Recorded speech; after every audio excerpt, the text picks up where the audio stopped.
Repouso eterno dá-lhe, Senhor, a luz perpétua, o esplendor. Fazei que a alma de vossos servos todos, pela misericórdia de Deus, descanse em paz. Amém. Queridos irmãos, queridas irmãs, aqui presentes na Igreja Matriz de Santo Antônio, e você também que nos acompanha por esta transmissão, estamos reunidos hoje para celebrar esta liturgia na comemoração dos fiéis defuntos. Este é o tema desta liturgia, o título desta liturgia: comemoração dos fiéis defuntos. Primeira coisa que a gente teria que ter bem claro é isso, é que esta liturgia é uma grande comemoração da oferta da misericórdia de Deus, que é o purgatório. O grande prêmio da graça de Deus, que é o purgatório. Quem alcança o purgatório, quem recebe a misericórdia do Senhor, recebe o grande prêmio. E isto é comemoração. É festa. A nossa esperança cristã, a doutrina católica, a fé católica nos ensina isso. Estamos aqui para celebrar esta comemoração. Comemoração dos fiéis defuntos. É o segundo ponto que deveríamos também ter bem claro. A nossa grande luta vai ser esta, para que eu me torne um dia um fiel defunto. Para que hoje para que eu venha a ser este fiel defunto e participar desta comemoração, eu tenho que buscar desde já viver esta fidelidade ao Senhor e ao seu projeto agora. Então, são duas realidades que eu gostaria de começar falando nesta homilia, naquilo mesmo que diz respeito ao tema, comemoração dos fiéis defuntos. Porque hoje, ao longo do dia, visitamos os túmulos dos nossos parentes, acendemos velas, deixamos flores. Vez por outra aqui celebramos o 7º dia de alguém. Quase todos os dias nesta Igreja Matriz celebramos o 7º dia de alguém. E é uma realidade que a gente se depara todos os dias. Esta realidade da morte, no entardecer da vida, todos nós haveremos de lidar com esse fato. Somos frágeis, somos pobres, somos passageiros neste mundo. Estamos aqui para uma passagem rápida. Então, por isso mesmo, não adianta nos orgulharmos de nada, nos envaidecermos de nada, porque estamos aqui para uma rápida passagem. Então, mais cedo ou mais tarde, haveremos cada um de nós de experimentar na própria carne ou no cuidado com as pessoas que amamos, a dinâmica da dor, do sofrimento, da doença e a morte, o luto. E de que modo nós vivenciamos isso? Volto a dizer, com que sentido hoje saímos aos cemitérios? Com que sentido hoje visitamos os túmulos dos nossos? Com que sentido hoje acendemos velas e deixamos flores nas sepulturas daqueles que foram nossos parentes e amigos neste mundo? E aí é bom que se tenha bem claro também essa realidade. E tirarmos da nossa cabeça esta ideia de que todos estão no céu, Padre, isso é duro, choca o senhor dizer isso, mas tão certo como a existência do céu, tão certo como a existência da graça e da misericórdia de Deus, é a existência também do inferno. E hoje o Evangelho fala disso. Os justos vão para a vida plena, para a vida eterna no céu. Mas os maus, os injustos, vão para o lugar onde foi preparado para o diabo e para os seus anjos. É outra coisa importante da gente guardar desta missa de hoje. O inferno não foi preparado para os filhos de Deus. O inferno não foi preparado para os batizados, para os filhos de Deus, para aqueles que foram resgatados pelo sangue do Cordeiro imolado na cruz. O inferno foi preparado, diz este capítulo 25 do Evangelho de Mateus, é o lugar que foi preparado para o diabo e para os seus anjos. Mas é a certeza também que temos que lá não é um lugar vazio, não é um lugar desabitado. Na verdade, céu, inferno e purgatório não é lugar, é o estado onde a alma se encontra após a morte. Mas é uma realidade que existe, porque Deus quer salvar, Deus quer derramar em profusão a sua misericórdia. Deus quer garantir a eternidade feliz para todo mundo, para todos. Mas Ele não nos obriga a querermos ser dele. Ele não nos obriga. Se tem uma coisa que Deus de modo algum interfere, é na nossa capacidade de liberdade. Claro que a liberdade ela é fecunda, ela é verdadeira, quando nós escolhemos a Deus, quando nós escolhemos o seu projeto, quando nós acolhemos esta proposta de justiça que brota da graça de Deus.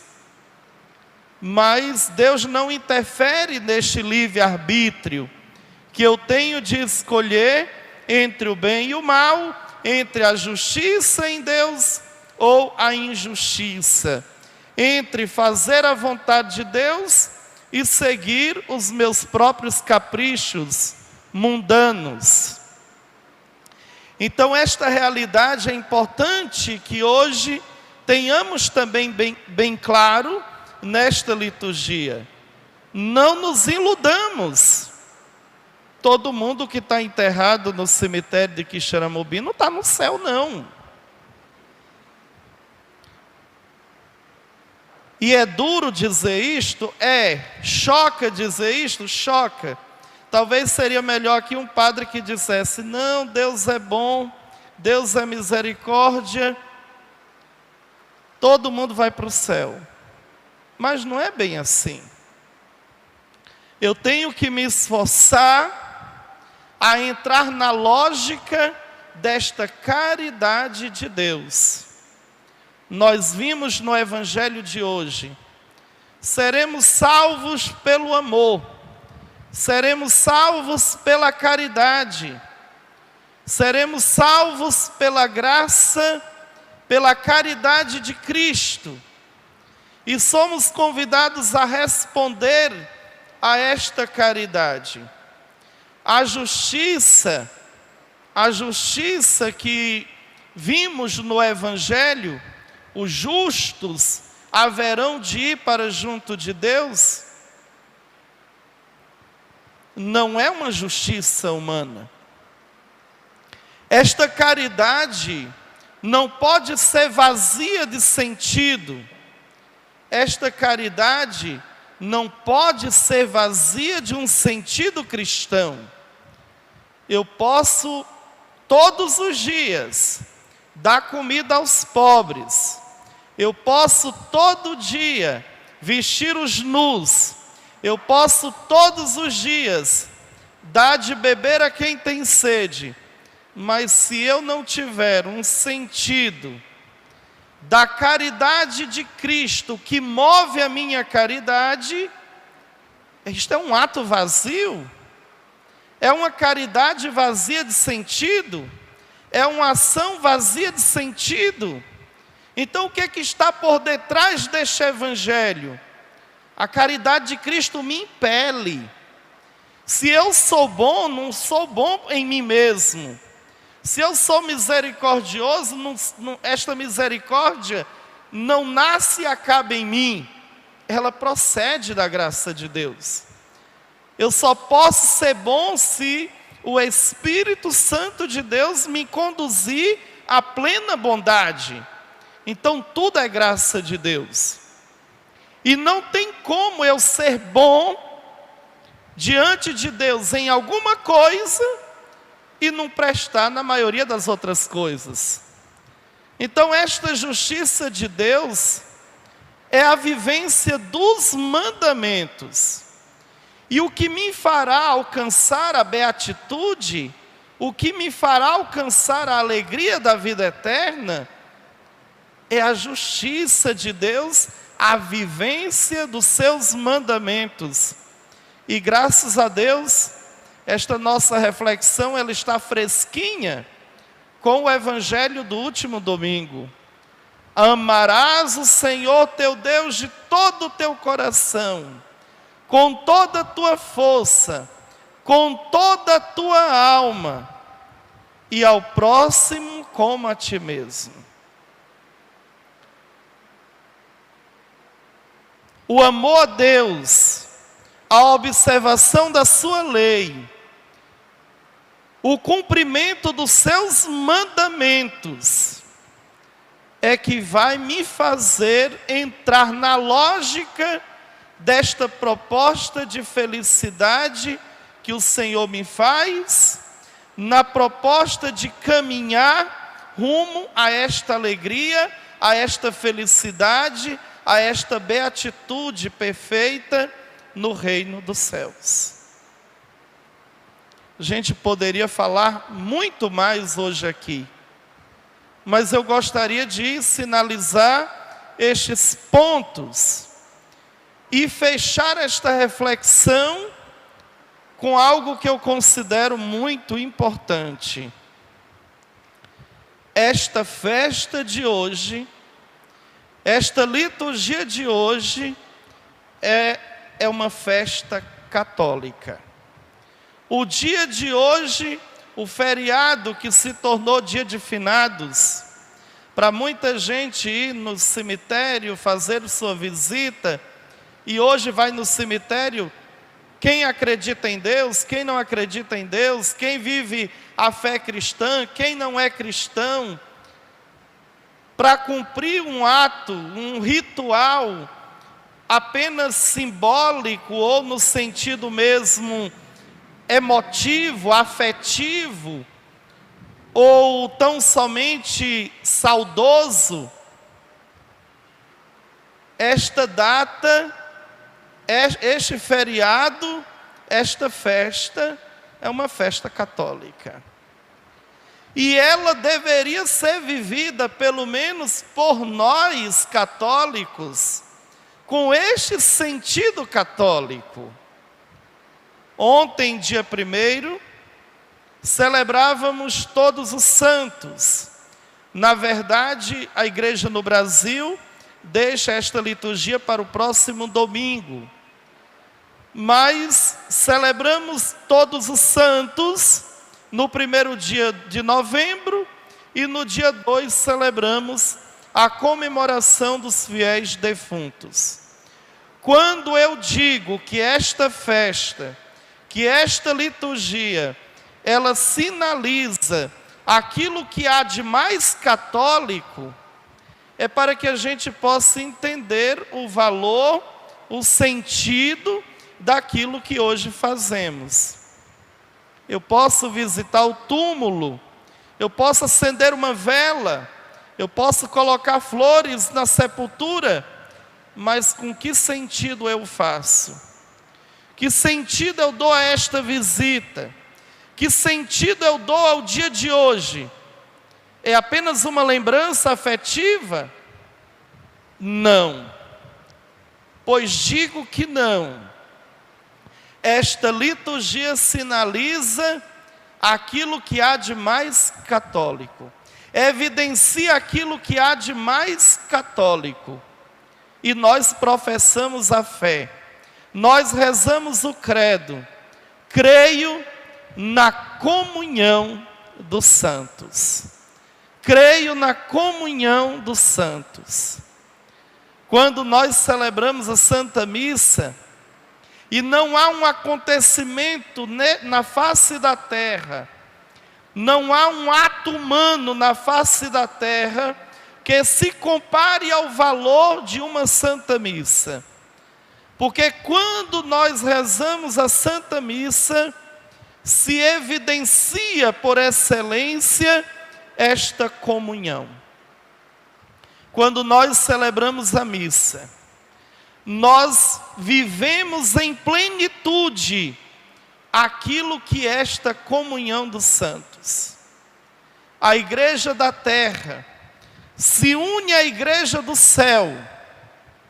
Igreja peregrina se une com a igreja triunfante, de tal modo que esta comunhão, que esta oração, ela é sentida pelos irmãos que padecem no purgatório, que não podem fazer nada, absolutamente nada mais, para poder ir para junto de Deus na glória. Apenas esta comunhão, apenas esta unidade, que é formada por esta dinâmica católica, esta realidade de fé universal, não porque esteja em cada parte do mundo, mas porque une estas três dimensões da igreja: igreja peregrina, igreja triunfante e igreja padecente. Isto é a comunhão dos santos que nós acreditamos. E se nossos irmãos no purgatório não podem fazer mais nada para que possa adiantar a sua ida para junto de Deus, nós podemos. E não fazemos isto sozinhos, nós fazemos isto em comunhão.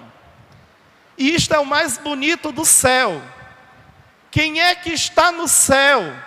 É aquele que desejou a comunhão já em vida. Quem é que vai para o céu?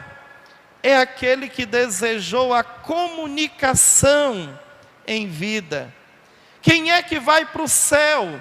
É aquele que desejou desde muito cedo, aquele que desde muito cedo aprendeu a viver esta experiência de comunhão.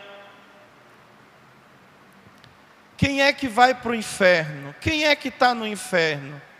No fundo é aquele que já vivia o inferno aqui.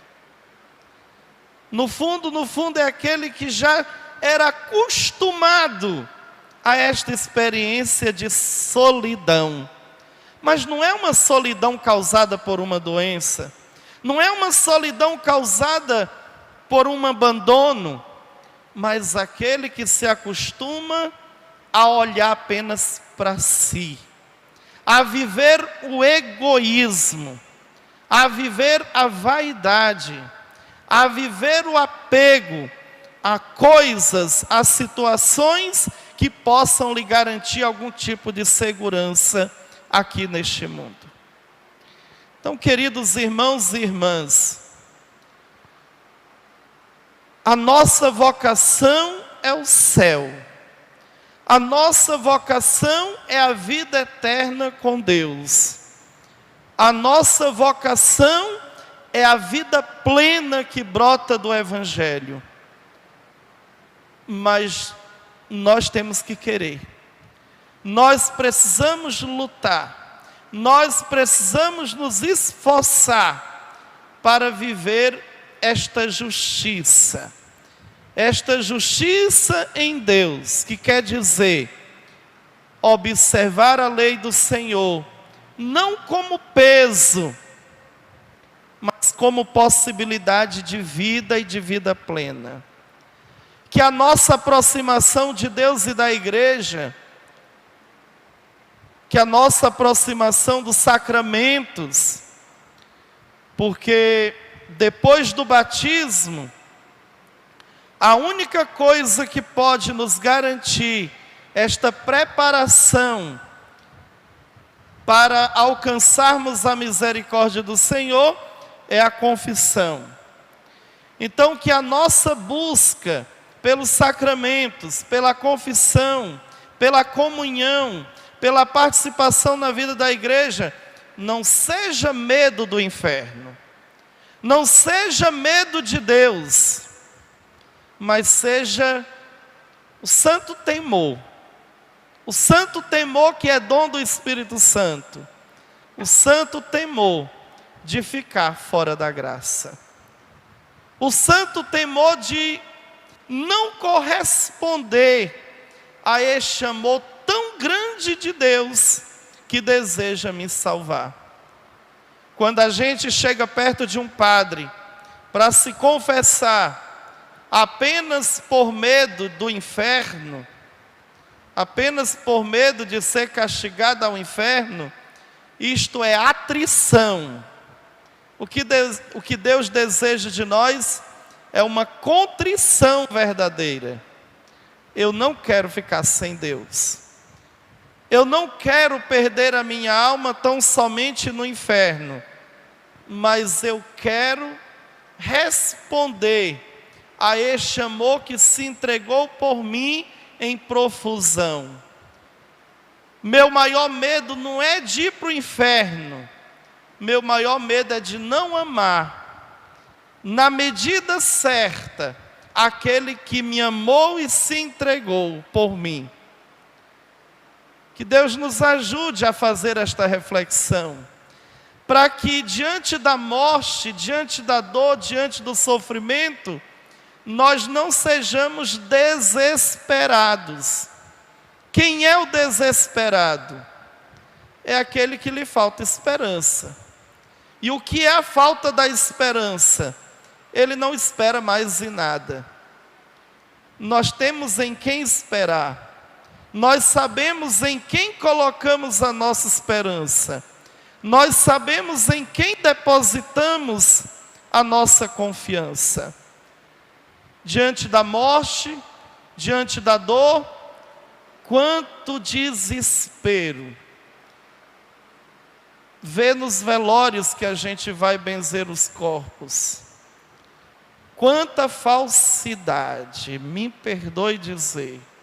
Quanta falsidade.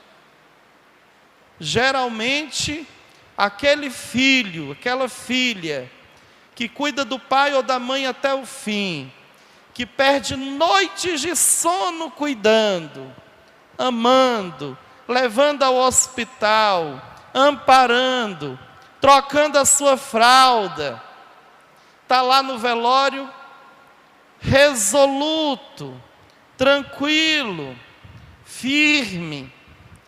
E aquele filho que deixou de abraçar, deixou de pedir o perdão, deixou de visitar enquanto podia, não fez esforço nenhum para também cuidar, está em desespero.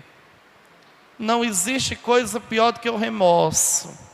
Se a gente amasse verdadeiramente a Deus, amaríamos verdadeiramente o nosso próximo e não experimentaríamos o remorso. A pior coisa que tem é o remorso. Você deixa de amar enquanto é tempo. Você deixa de pedir perdão enquanto é tempo. Você deixa de abraçar enquanto é tempo. Você deixa de, ao menos, fazer uma ligação enquanto é tempo. Quando cuida que não, o tempo passou. E fica a tristeza e a dor do remorso. Que os cristãos não experimentem remorso. Que os cristãos experimentem, num dia como hoje, a saudade. A saudade e a confiança na misericórdia de Deus. Que nós cristãos aprendamos a dar um sentido de fé à nossa dor, ao sofrimento e ao luto. Falo mais uma vez aqui, me perdoe, mas falo das mensagens que são lidas aqui em sétimo dia. Qual a necessidade destas mensagens? Elas não foram proibidas na paróquia de Santo Antônio. Você pode fazer quantas quiser fazer. Não foi proibida. Mas qual sentido? O problema é este: nós não damos um sentido àquilo que fazemos. Por que você não disse tudo aquilo para a pessoa enquanto ela ainda podia escutar? Por que você não disse que aquela pessoa era querida enquanto ela podia ter esta consciência? Será que estas mensagens que são lidas, a grande maioria coladas da internet, elas têm sentido? São questionamentos que eu faço a partir de tudo aquilo que já falei. Precisamos dar um sentido de fé àquilo que é a nossa experiência de dor, de morte, de luto, porque estamos aqui de passagem. Hoje nós fomos visitar o cemitério, mas daqui uns dias sou eu que estarei lá. E não importa aqueles restos mortais. Aqueles restos mortais um dia irão ressuscitar. Eles têm uma importância por isso. Um dia a terra há de devolver até o último fio de cabelo. Os justos ressuscitarão para a vida. Os mortos para o castigo eterno. Por isso que a terra guarda ali com cuidado.